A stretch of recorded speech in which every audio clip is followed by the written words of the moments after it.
Good afternoon, everyone. I am Amrita, Research Associate at the Institute for Governance, Policies and Politics. I would like to welcome all of you to this interesting discussion on how do the Indian parliamentarians perceive artificial intelligence. This discussion is a part of the recently released report by the Institute for Governance, Policies and Politics on what Indian parliamentarians think of AI as a part of our initiative, Emerging Technologies and AI, Governance and Policy Landscape. Our mission with this initiative is to actively engage in the shaping of AI regulations with a commitment to fostering the development of robust, adaptable, and organic frameworks that ensure the efficacy and sustainability of artificial intelligence. Before delving into our discussion, it's essential to spotlight some key deductions drawn from the report. When asked about the anticipated impact of AI on society, a substantial 59% of respondents expressed concerns about negative repercussions, while only 24% were optimistic about its positive effects. Concerning the threats posed by AI, the majority of respondents, that is 62%, identified deepfakes as the most significant threat, followed by 28% who ranked misinformation and disinformation as the second most concerning issue among the listed threats. While there's global discourse about AI threatening younger generations, surprisingly, only 11% of respondents viewed it as the most pressing threat. Similarly, despite data privacy being a major concern in the technological landscape, only a small percentage considered it a significant threat, despite the recent enactment of the Digital Personal Data Protection Act by the Indian government. According to the survey results, a notable 62% of respondents believe that AI systems possess knowledge about individuals, surpassing even self awareness. Additionally, 27% of the respondents foresee AI systems evolving into super intelligent entities. In conclusion, the survey findings indicate that parliamentarians place greater emphasis on aspects of AI directly impacting them, such as misinformation during elections or deepfakes, as these threats have been highlighted by the government earlier too. Conversely, their lower rankings negative impact on youth, who are considered the most vulnerable members of the society, suggest the necessity for more extensive discussions involving diverse stakeholders. Hence, the purpose of our discussion today is to delve deeper into these matters and explore potential solutions collaboratively. I would now like to introduce the distinguished experts from the field we have among us today for the discussion. Mr. Jibu Elias. Jibu is Responsible Computing Challenge Lead for India Mozilla. He is a renowned AI ethicist and one of the leading experts in India's AI ecosystem. His work currently focuses on building a unified AI ecosystem in India and closing the digital divide created by technologies such as AI. Mr. Gaurav Aggarwal. Gaurav is the co-founder of Ananas Labs and also an anchor volunteer at the iSpirit Foundation. He has over 15 years of experience in building computer vision and machine learning solutions, both in academic and industrial settings. This discussion will be moderated by Dr. Manish Tiwari, Director, IGPP. I now hand over the discussion to you, sir. Thank you. So much, Amrita. Thank you, Jibu, and thank you, Gaurav, for joining us and taking time out for this discussion.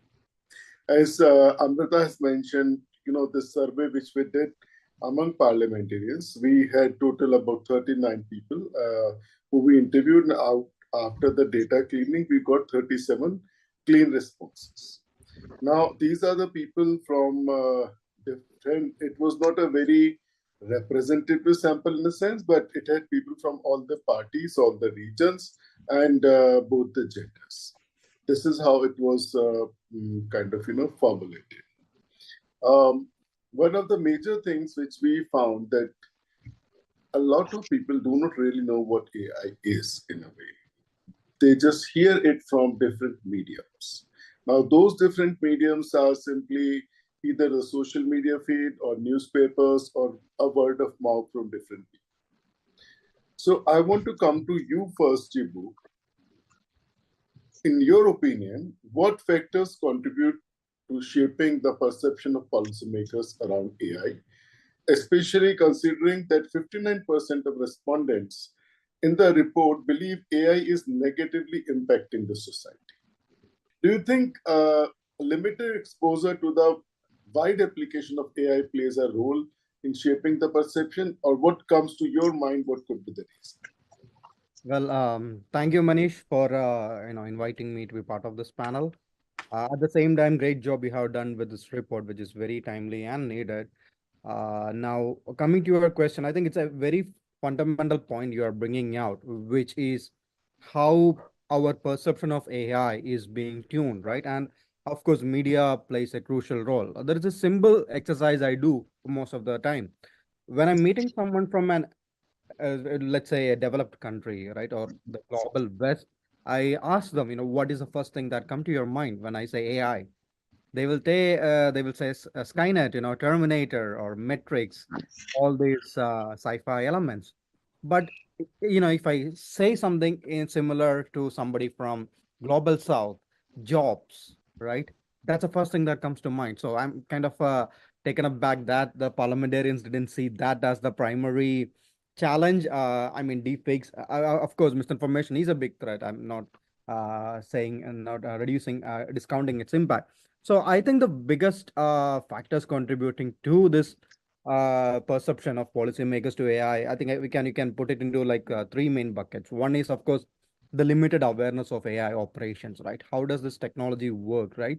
I mean, I have seen many prominent people in this space who, when I discuss in AI in general, the history of AI, I mean, something I'm working on a book, and when I talk about my first chapter of the book, right?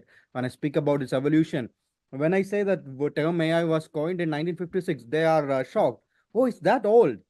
So the idea was much older than that, right? And how we, had various ways of various approaches, various journey to reach here. So that's a big thing, right? There's a significant gap in understanding how AI's foundational workings are, what is the role of data in AI systems, right?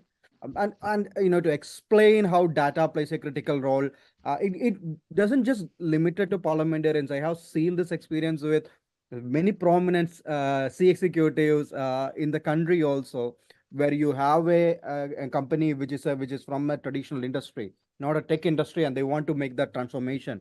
So they will come ask how do we can do with AI. The moment I bring in data, there are what is data has to do with AI, right? So that's a very huge challenge. And despite recognizing this AI's basic applications, whether it's in healthcare, education, or agriculture, and like you said, an overwhelming of majority have very limited awareness of how AI systems operate. What is reinforcement learning? What is, I mean, you don't have to be expert in all these things, but understanding the basics will make a huge difference. Second is about the social impact part, right? The apprehension about AI's impact on society, right? Particularly like job displacement and deepfake suggested that, these concerns about negative consequences shape the perceptions. It's a fact that if, for example, in the last 10 years, look back, right, we had the AlphaGo beating Lee Sedol, which we call the Sputnik moment in AI, or we have seen the AlphaFold solving the protein folding challenge. These are huge milestones in the space of biosciences or computer sciences, but we don't see any news media coming and reporting it.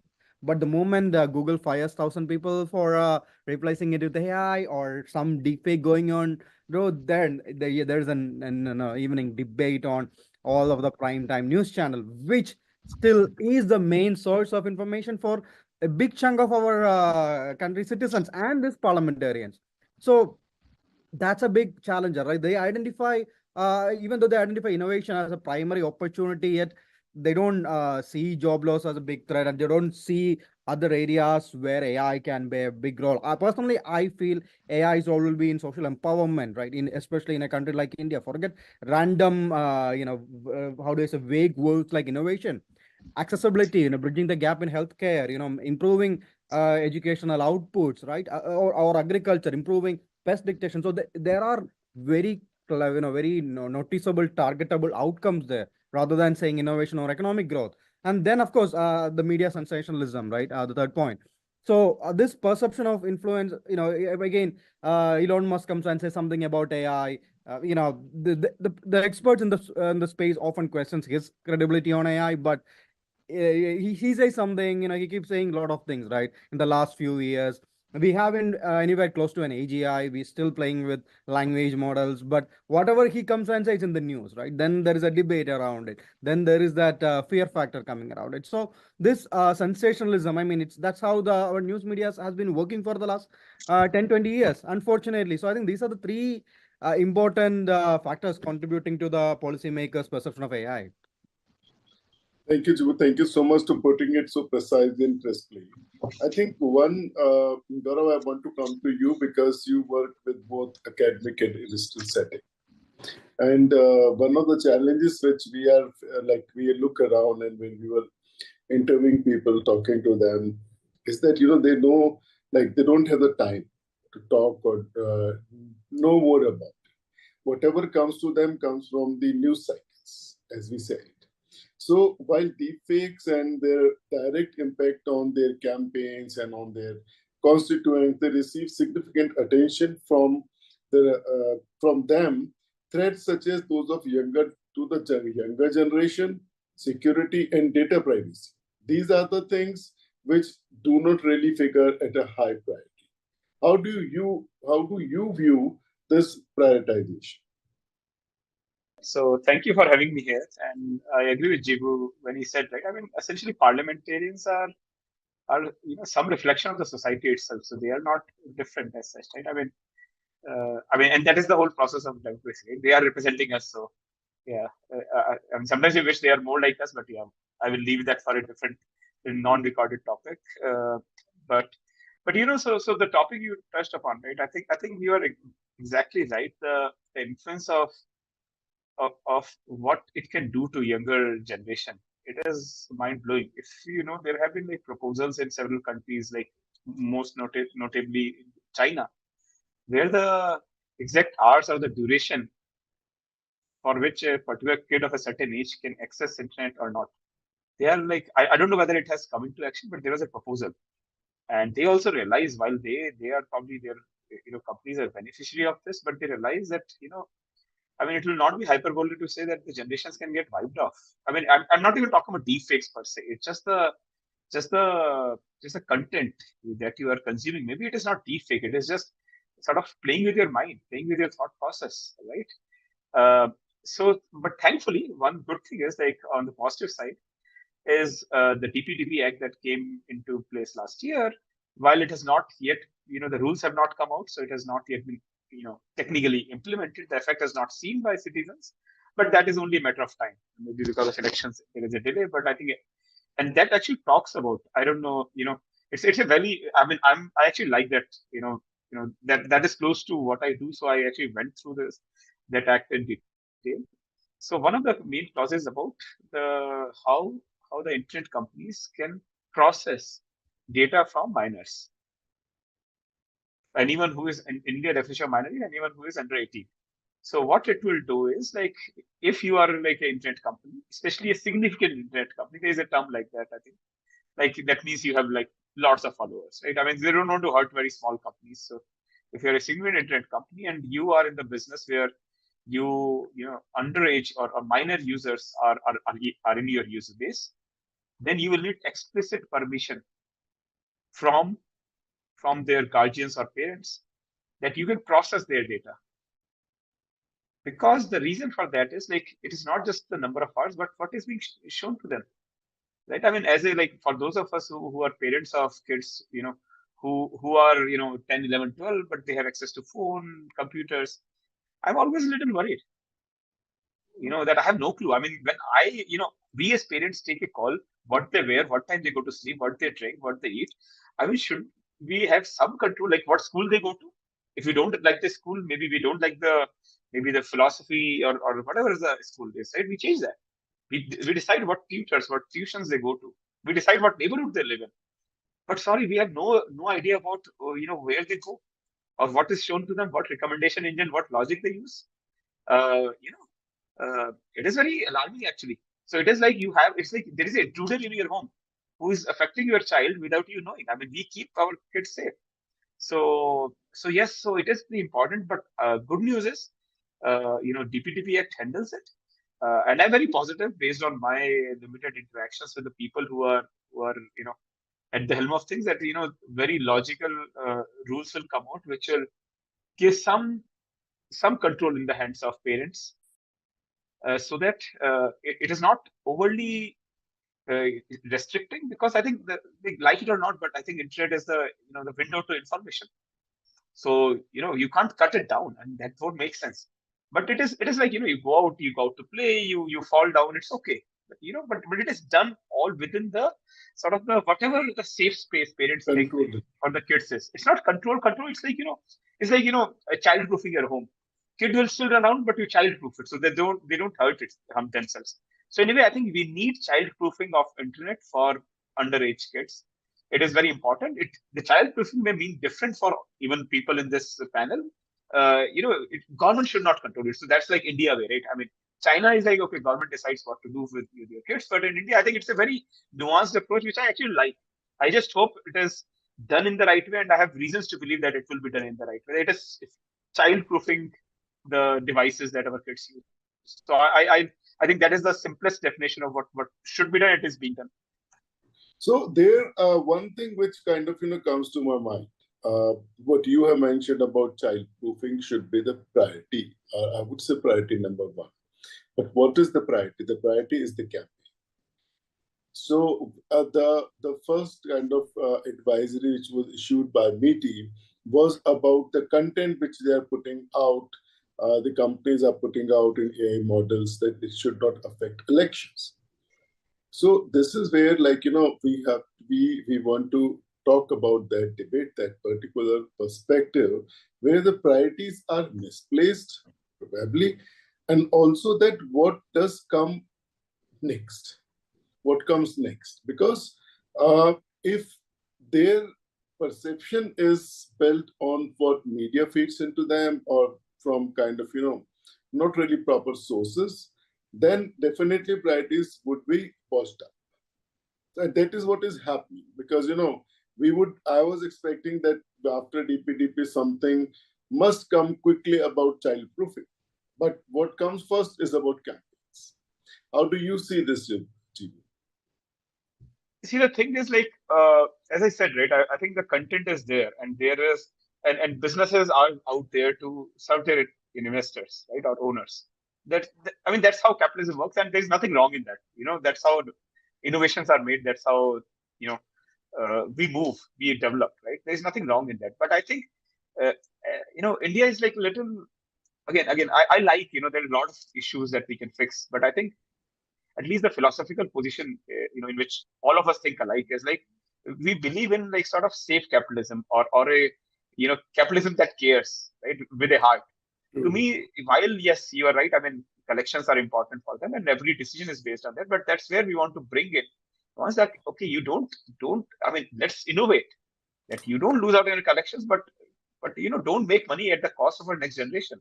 It's not even my kid or your kid. It's everyone's kid. I mean, there are like, it's very commonly known that people actually who are the biggest innovators of the new tech, they actually keep their kids away from the tech. Yes. Right? Because they know the harms of that tech. And again, it is like, it is like anything. It's like a knife. I mean, you need knives at home. I mean, they can be misused. They have been misused, but doesn't mean you can live without a knife, right? So to me, so I think healthy regulation, a very enabling regulation, will actually do this in a way such that the collections are not hurt. In fact, it only leads to expansion of their collections, if anything, but without infringing on the care that parents want to provide to their kids, while they still allow their kids to use internet in a safe way, right? So to me, sometimes we look at regulation as something that curtails. I'll again give you, like, I love analogies sometimes, right? Like, so think of a road. Suppose you construct a new road, and there are no traffic signals, there are no lanes. So what will happen? Like, suppose it is like a four-way crossing, people will go all around. There is no regulation, right? I mean, I will want to go first. I mean, even if the whole thing is blocked, it happens in India very commonly, wherever there is no signal, even when there is signal actually. But suppose we are a well-behaved society, so when there is no guidance, all of us, it will be chaos. Although it is a new road, well constructed road, But the guidance allows you to run like a well-oiled machine where globally everyone benefits. Yeah, individually you may be unlucky and you hit a red light just when you're about to cross. That's okay. But on an average, everyone benefits. To me, like that's where I think this regulation, this care that comes, or the power that you give in the hands of parents, actually it will not hurt. Because right now, what will happen, Manish? Like if you realize your kid is like being affected badly, you will take the phone away, right? Then the collections go away. But if you trust the process that no one is going to harm, or play with the mindset of your kids, is it? Yeah, I'm fine. I don't care what you do because I know you are safe. So it is actually, it's actually, if we do it right, it can be really, really big enabler. Yeah. Over to you, Yeah, Jibu. Mr. I completely agree with what you are saying, Gaurav. I'm a parent myself, and this is something which is kind of concerning us. And not just now, 2017-18, we started the Ranga, which was digital parenting thing. So that is there. But what I'm trying to ask is like, why or what can we do about setting the priorities for the policymakers? That is my question, because their priorities are being set by the perception they are building through media. Jibu. I think I will carry on. I mean, Gaurav made some really interesting and really solid points. So I want to build upon one of the points about the traffic lights. Now, I want to take you back, a century ago, because back then, let's say in US and all, the streets or the roads, what we call, were full with vendors, people, horse carriages, right? That's why we call it a street, where you have the sellers on the side, you have the horse carriage going, people are walking. Now, in the early part of the 20th century, you have automobiles coming in. Now, when the horse carriages, it was all fine because the horses knows to recognize humans. It knows when to stop. It knows when to continue all those things. But that was not the case with automobiles. So automobiles were started to, the early days of automobile, they were not so controllable. So they were hitting people. People are getting accidents. People are getting, how do I say, casualties were happening. This also resulted in the automobile companies paying a lot of compensations and a lot of lawsuits. Now, it was this automobile industry's idea to create the term jaywalking. The automobile industry created the term jaywalking. They started to name and shame because they want to do naming and shaming. Now, you are not supposed to walk on the road, which was happening for many centuries before that. And then they made it illegal as well, right? You can't walk on the road because it's illegal. So now you take the same thing happening here, right? I mean, Gaurav made a good point that India's like capitalism with more purpose or good kind of capitalism. I don't think, the thing with Indians is that we have an affinity towards values. Even though sometimes we forget everything, fundamentally what I have seen, right? You go any corner of the country, I have seen that, right? You walk into any house here and you ask, can I have some food? You will get food, even if many cases they will sacrifice their own food. So we have our values, and for us, you can't companies can't come and say, hey, we are doing this for shareholders, they are doing this. That doesn't work in our Indian psyche. That's translate to the lawmakers or policymakers as well. But what happened unfortunately here is that this way of selling capitalism, right? We know all these guys wants to make money, but they come and paint it in a way, it is responsible. I'm actually someone who is fed up with the term responsible AI, right? It makes no sense at all. It's a way of sugarcoating things, right? There is this academic paper I reviewed a few months back, which looked at turning humans into topsoil or mulch. So I mean, it's a very creepy situation, very unethical situation where you are saying there's an AI that will take senior citizens and kill them and convert into dust or topsoil. Now, then the company comes and says, but wait, our process is very transparent. It is accountable. The privacy of all the victims are maintained. Safety and security is maintained. So there is responsible AI, right? But that's why, someone like me, I always advocate that AI ethics itself has two ways of looking at it. What kind of ethics that AI system or model should follow. At the same time, ethics of using AI in particular situation. You don't need to use AI everywhere, right? You don't need AI, and that's what happening, right? You have all this hype happening. and all these companies coming and saying our AI is good, our AI. So this is severely affecting the perception of policymakers. I'm sure, and I'm very much aware of the how brilliant this the companies and the policy teams are also, right? Now that's another question. So how do we ensure that these policymakers think beyond this temporary challenges? I mean, that goes back to what Gaurav said, right? Like every political system is a subsystem of the social system, right? So I think a big challenge we have is, rather than jumping immediately into something like regulation. I mean, we need regulation, but just because EU did it doesn't mean we have to do it. Or just because China is doing something means we have to do things in our own terms. But at the same time, we have to focus more on education and training, right? There's a critical need for focused education and training initiatives, especially aimed at policymakers to bridge this knowledge gap, right? Understanding the technological underpinnings of AI, right? Its operational mechanism and role of data, and things that are essential for informed governance, right?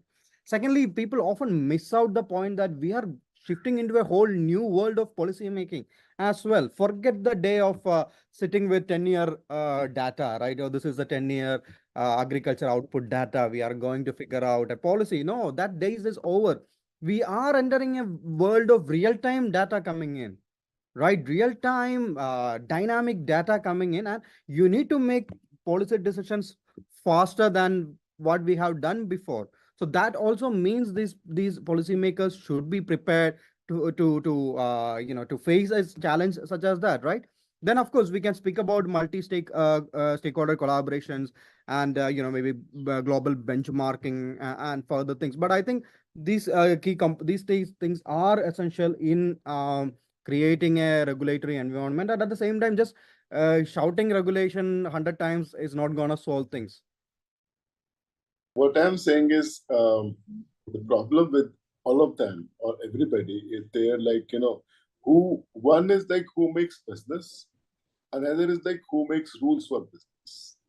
Now, those who are making rules for business are our policymakers, parliamentarians, and they do not really probably get it what is the severity of the situation. Yeah. Or even if they know it, I don't buy the argument that then they don't know it, because it's not the whole crowd which makes the policies. Yeah. It's usually a selected few who takes those kind of steps and they work around those, and they know situation. We have people in the government who have exposures of best levels in the world, and are the best of the people.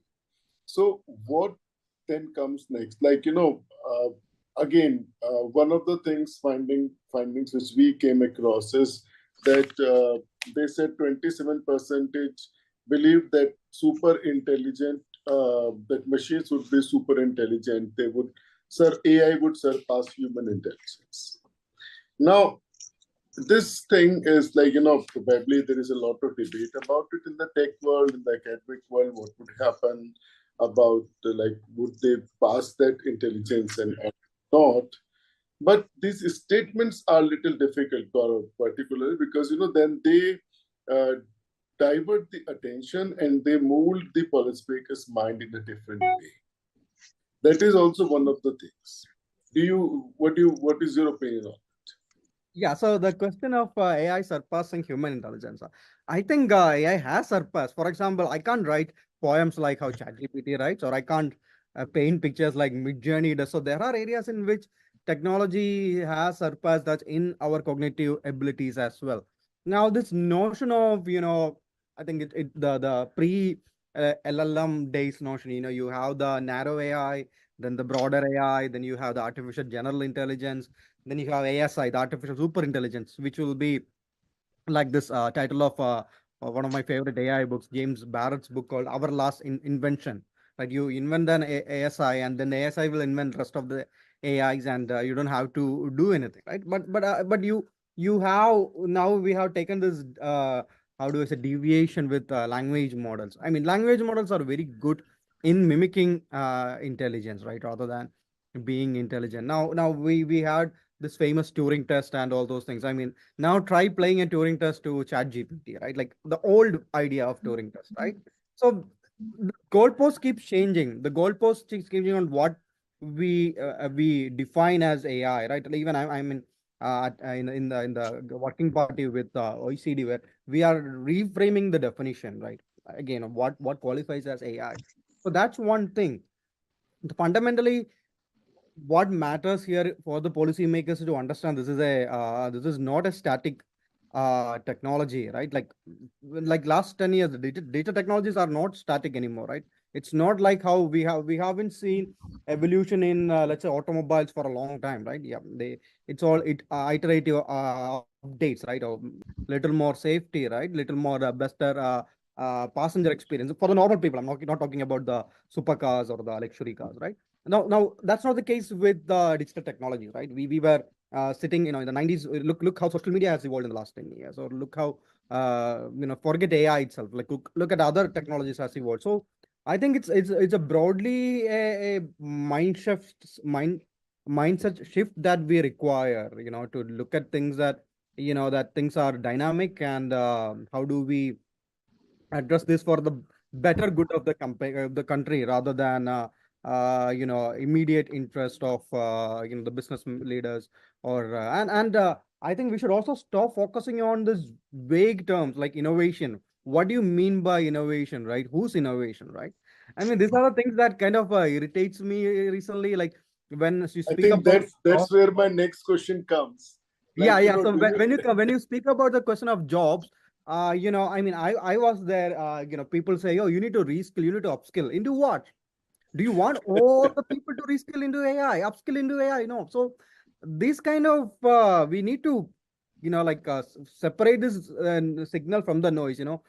Throw away these buzzwords, throw away these vague terminologies, and say, hey, okay, innovation. When we mean innovation, these are the areas, these are the outputs, these are the outcomes we can look at, right? Same thing, right? There is this whole a group of researchers who believe in AI taking over, right? The how do I say, the Nick Bostrom School of Future of AI.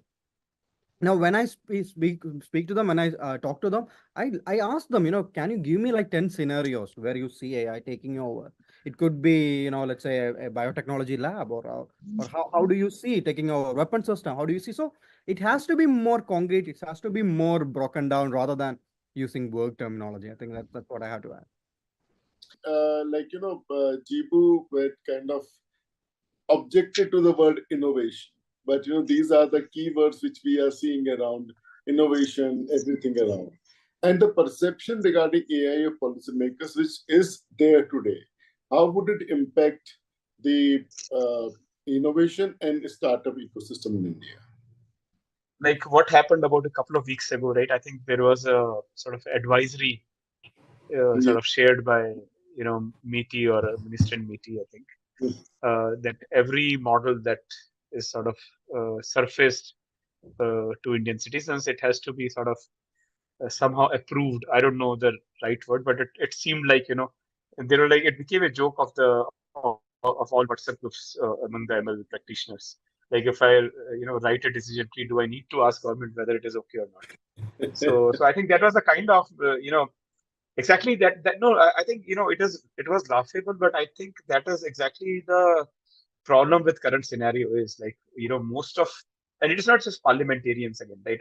I don't want to blame them. I think a lot of people who are not in this field in some way or the other, I don't think they understand what is going on in these narratives that are again the to me all those narratives are like fake news. Basically they are not fake, but they are misleading, definitely, right? And depending on what you read, where you consume your information from, you just create a sort of mental model of it, which is most likely wrong. And that is all our citizens, most of our citizens, and obviously our parliamentarians. So a day you will get up and you'll realize, I mean, this is going bonkers, and I have to contain it somehow. And that's what happens with those advices. And then they have to take it back, but it didn't make sense, right? I mean, yes, and I agree, Jebu, this term responsible AI has been abused like crazy. I cannot disagree more. And it is not just actually the irony of responsible AI as a term is not just the citizens or parliamentarians. Actually, I will say even the researchers who work on responsible AI, they have abused it like crazy. And I know a lot of my responsible AI friends will not like me for saying it, but that's a reality. That's the reality. It's like you know the problem, but just for sort of making some sort of brownie points by publishing this paper, that paper. I mean, doesn't those things are not responsible? I fully agree with Jibu, and it should be completely reinvented. What is responsible, man? I mean, it just doesn't make any sense. So I think, but it will happen. The beauty of like the way things move is like when there is a need, there will be well-meaning researchers, well-meaning citizen activists, well-meaning bureaucrats, and parliamentarians who will come and do the right thing. I think it is still very difficult what responsible means, because the reason with that, right? I mean, anything you overthink ahead of time, then you may curtail whatever. I know Jibu doesn't like the term innovation, but it may curtail the progress. Okay, let's me use another term. It will curtail the progress of whatever we are going to happen, and that's not good. Especially in a country like India with a very large population, whatever it is, we have to, it is here to stay. Whether it is passing human intelligence or not. I mean, I have my strong views. I think, and I think Jibu again, sort of indicated that. I think yes, at 50, 100 years ago, we decided on Turing test, which meant like you are like human. But I think that was it was right for that time because that seemed impossible.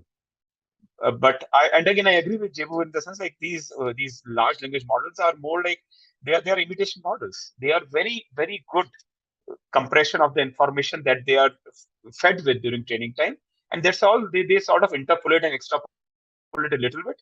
If you try to do a little more, they go what we call as hallucinate, right? So my belief is we don't even know what human intelligence is, and so there is not even a question of discussing whether it will surpass it. I really don't think most of us understand what intelligence is. Like when we don't even understand what responsible AI is, intelligence is much harder a concept. I think it's hard to define, right? So let's not worry about that. I think AI is here to stay. It's a very useful technology for many things, and again the real benefit of AI models will come not on screen. Right now we are seeing these chatbots, like things related to e-commerce, things related to devices, phones, laptops.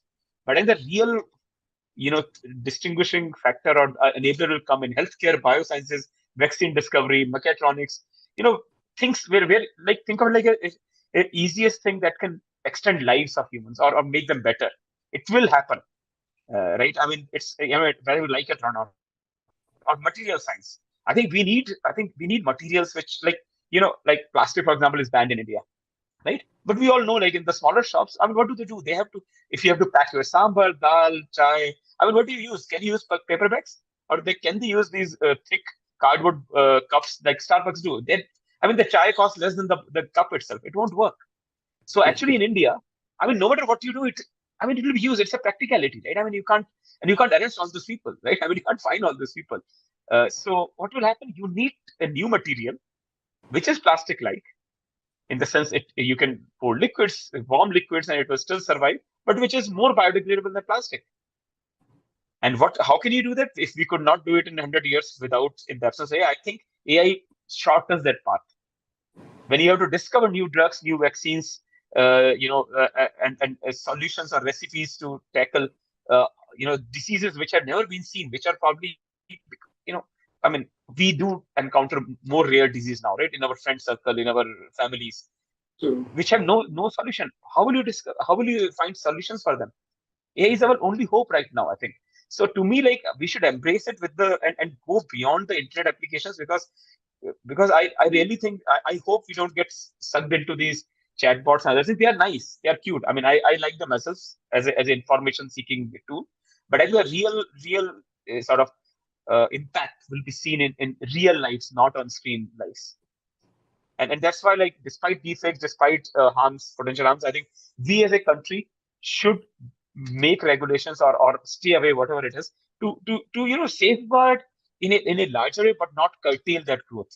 Because we of all people, all countries need it more because of our population. We're still a relatively poor country. If we don't grow, we will stay poor and we will also become old. So we don't want to become old before we are at least middle class or rich. Otherwise, reality will be really bad. I mean, as few of us will grow old, I mean, it will be a nightmare. So I hope we grow soon, and AI is another vehicle for us to do that. IT services did that in 30 years ago. I hope AI does that for India now, which gives a lot of jobs. In fact, I think of it as a job giver rather than job taker. And I have another analogy there, right? Like a lot of people think like when Airbnb came, that it will disrupt the hotel industry. Guess what? Actually, hotels love Airbnb. You know why? It's very contradictory. The reason is people who were earlier unable to like travel, Mandate travel. they hotels are costly. So with Airbnb coming into the market, the sort of the cost of stay came down a little bit. And initially, they gave discounts or whatever it was, so you could afford traveling a little more for leisure. And now you have gotten used to it. Then you realize, and you are little well-to-do. You realize, but I don't want to do my dishes. I don't want to, go back and sleep on a dirty bed. So then you move back to the hotels. So what Airbnb did it actually expanded the market. So the market size is much bigger now. I mean, the population has not grown, but a lot of people now have sort of experienced the express travel, how good it is for you. And now many of them go back to hotels, higher end hotels.